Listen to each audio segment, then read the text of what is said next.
வீட்டை கட்டுகிறவள் யார்? புத்தியுள்ள ஸ்திரீ என்று சொல்லப்பட்டிருக்கிறது.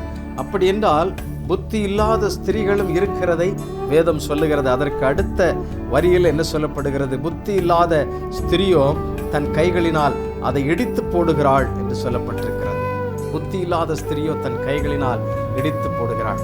எனக்கு அன்பானவர்களே, இந்த புத்தி எங்கிருந்து வருகிறது? எங்கே கற்றுக்கொள்ளுகிறோம்?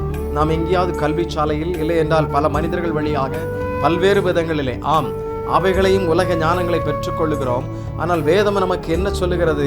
ஞானமே அவரிடத்திலிருந்து வருகிறது. ஆம், ஞானத்தில் குறைவிருந்தால் அவரிடத்தில் பெற்றுக்கொள்ள நாம் அழைக்கப்படுகின்றோம்.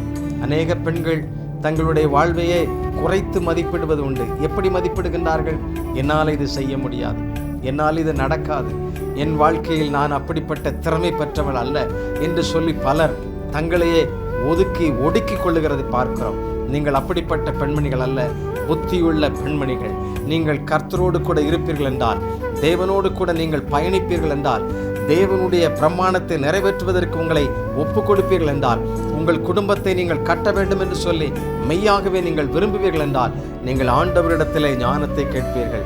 ஒருவன் ஞானத்தில் குறைவுள்ளவனாயிருந்தால் சம்பூரணமாய் குறைவாக அல்ல, கொஞ்சமாக கொடுக்கிறவர் அல்ல, முழுமையாக பூரணமாக கொடுக்கிற அந்த பரம பிதாவினிடத்தில் கேட்டு பெற்றுக்கொள்ள கடவன் என்று சொல்லப்பட்டிருக்கிறது. எனக்கு அன்பானவர்களே, உங்களுடைய வாழ்க்கையில் வருகின்ற ஞானத்தின் குறைவாயிருக்கலாம், இல்லை எந்த காரியமாயிருந்தாலும் நீங்கள் ஆண்டவரிடத்தில் கேட்கும் பொழுது அவர் உங்களுக்கு ஞானத்தின் வெளிப்பாடாய் விளங்குவார். பல மனிதர்கள் மூலமாக நடக்கலாம், வேதத்தின் வழியாகவும் ஆண்டவர் உங்களுக்கு வெளிச்சம் தருவார் என்பதில் சந்தேகமில்லை.